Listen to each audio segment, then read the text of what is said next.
Hi കൂട്ടുകാരെ, hi praise Lord. പത്രോസിന്റെ last എപ്പിസോഡിൽ നാം എത്തിയിരിക്കുകയാണ്. പത്രോസ് എന്നാൽ വേറും പാറ കഷണം, പുരാതന പാറയം ക്രിസ്തുവിൽ അടിസ്ഥാനമിട്ട്, അപ്പോസ്തല പ്രവാചക സുശേഷ ഇടയന്മാർ ഉപദേഷ്ടാക്കളെയും ചേർത്ത് പരിശുദ്ധാത്മൻ സഭയെ പണിതു. പരിശുദ്ധാത്മൻ സഭയെ പണിതു. പാതാള ഗോപുരങ്ങൾ തിരുസഭയെ ജയിക്കയിൽ എന്നും എവിടെയും നിത്യം ജയം ജയം മാത്രം. പാതാള ഗോപുരങ്ങൾ തിരുസഭയെ ജയിക്കയിൽ എന്നും എവിടെയും നിത്യം ജയം ജയം മാത്രം. പത്രോസ് എന്നാൽ വേറും പാറക്കഷ്ണം, പുരാതന പാറയം ക്രിസ്തുവിൽ അടിസ്ഥാനമിട്ട്, കാത്തിരുന്നവർ പത്രോസു ശക്തിയെ പുതുക്കി. കൊടും മുഴക്കത്തോടിറങ്ങി വന്നാത്മാവാളെ മാറ്റി. കാത്തിരുന്നവർ പത്രോസു ശക്തിയെ പുതുക്കി. കൊടും മുഴക്കത്തോടിറങ്ങി വന്നാത്മാവാളെ മാറ്റി. വചനം കേൾപ്പാൻ ഓടിക്കൂടിയ 3000 പേർ സഭയോട് ചേർന്നാത്മാവിൽ ആരാധിച്ചു കർത്താവിനെ. പാതാള ഗോപുരങ്ങൾ തിരുസഭയെ ജയിക്കയിൽ എന്നും എവിടെയും നിത്യം ജയ ജയം മാത്രം. പാതാള ഗോപുരങ്ങൾ തിരുസഭയെ ജയിക്കയിൽ എന്നും എവിടെയും നിത്യം ജയ ജയം മാത്രം. പത്രോസ് എന്നാൽ വേറും പാറക്കഷ്ണം, പുരാതന പാറയം ക്രിസ്തുവിൽ അടിസ്ഥാനമിട്ട്, സ്വർഗരാജ്യത്താക്കോ പത്രോസിനെ ഏൽപ്പിച്ചിടുവാൻ യോഗ്യത എന്നതു ക്രൂസിൻ പ്രശംസ മാത്രം. സ്വർഗരാജ്യത്താക്കോ പത്രോസിനെ ഏൽപ്പിച്ചിടുവാൻ യോഗ്യത എന്നതു ക്രൂസിൻ പ്രശംസ മാത്രം. അതുമൂലം അജഗണത്തെ നയിച്ചിടുവാ തിരഞ്ഞെടുത്ത ശുമൂപ്പനായി പത്രോസിനെ. പാതാള ഗോപുരം തിരുസഭയെ ജയിക്കയിൽ എന്നും എവിടെയും നിത്യം ജയ ജയം മാത്രം. പാതാള ഗോപുരം തിരുസഭയെ ജയിക്കയിൽ എന്നും എവിടെയും നിത്യം ജയ ജയം മാത്രം. പത്രോസ് എന്നാൽ വേറും പാറക്കഷ്ണം, പുരാതന പാറയം ക്രിസ്തുവിൽ അടിസ്ഥാനമിട്ട്, അപ്പോസ്തല പ്രവാചക സുശേഷ ഇടയന്മാർ ഉപദേഷ്ടാക്കളെയും ചേർത്ത് പരിശുദ്ധാത്മൻ സഭയെ പണിതു. പരിശുദ്ധാത്മൻ സഭയെ പണിതു. വലത്തുഭാഗത്ത് വലവീശുവീൻ എന്ന് യേശു കർത്താവ് പറഞ്ഞ വാക്കനുസരിച്ച് വലവീശിയപ്പോൾ 153 വലിയ മീൻ ലഭിച്ചു. പത്രോസ് അന്തം വിട്ടു നിൽക്കുകയാണ് അല്ലെ.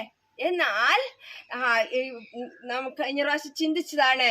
എന്നാൽ പത്രോസ് സുശേഷ വല വീശിയപ്പോൾ ഇവിടെ 3000 മനുഷ്യ മീനുകൾ ലഭിച്ചതായിട്ട് നാം കാണുന്നു.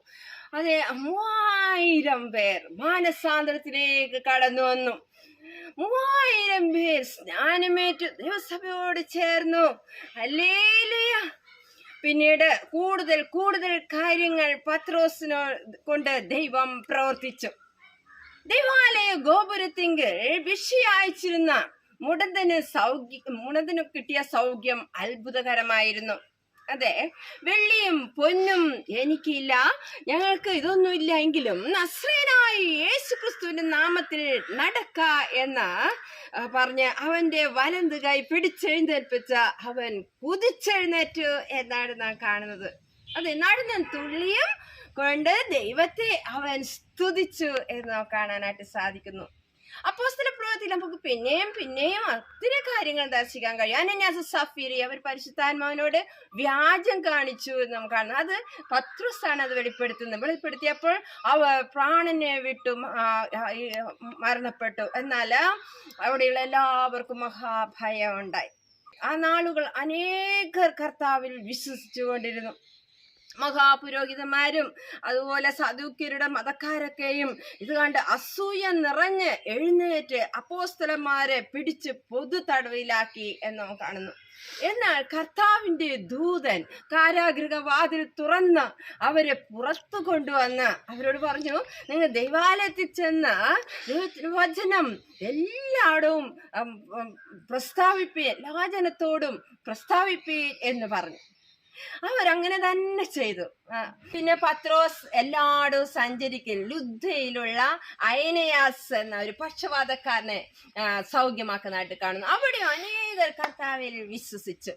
പിന്നെ നമുക്ക് കാണുന്നു യോപ്പയിലെ അവിടെ തബീതയെ ഉയർപ്പിക്കുവാൻ ദൈവം പത്രോസിനെ ഉപയോഗിക്കുന്നു.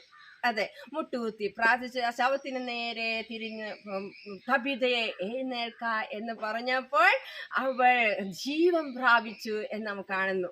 യോപ്പയിൽ പലരും കർത്താവിൽ വിശ്വസിച്ചു. ഇങ്ങനെ കർത്താവിന്റെ പ്രസിദ്ധി അവിടെ എല്ലാം അറിയപ്പെടാൻ തുടങ്ങി.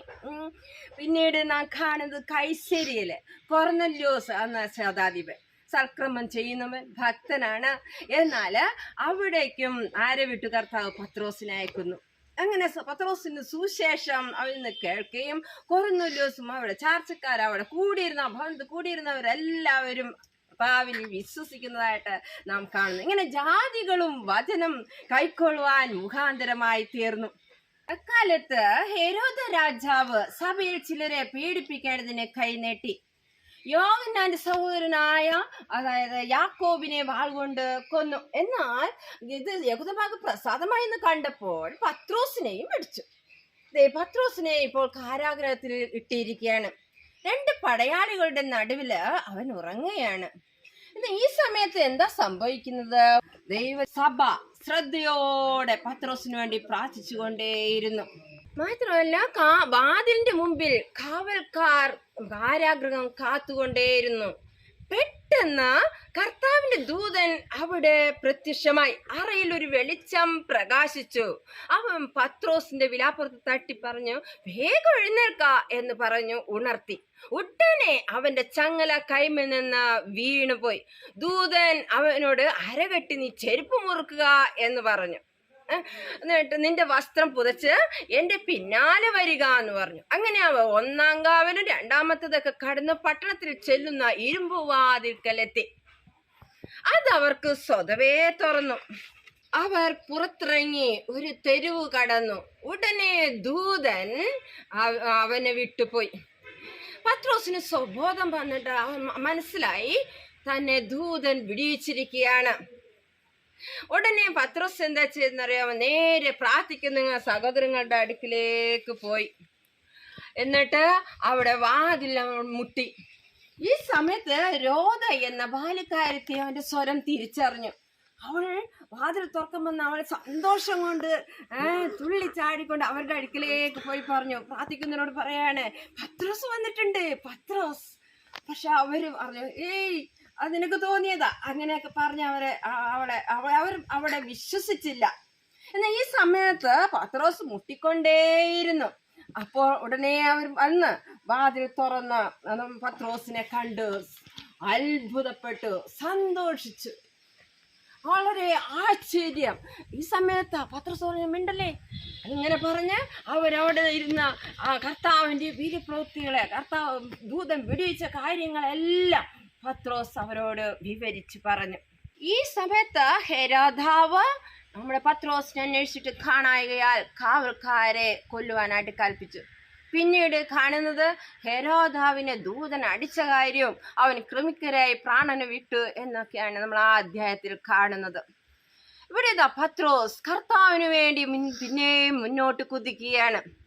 ഒത്തിരി കാര്യങ്ങൾ നമുക്ക് പത്രോസിനെ കുറിച്ച് വചനത്തിൽ പഠിക്കാനുണ്ട്. അദ്ദേഹം വയസ്സനായപ്പോൾ കർത്താവിന് വേണ്ടി താൻ രക്തസാക്ഷിയായി തീർന്നു.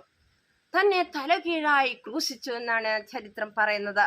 അതെ, ജീവിച്ചാൽ ക്രിസ്തുവിനായി, പ്രവർത്തിച്ചാൽ ക്രിസ്തുവിനായി, മരിക്കുന്നെങ്കിൽ ക്രിസ്തുവിനായി. ഹല്ലേലൂയ.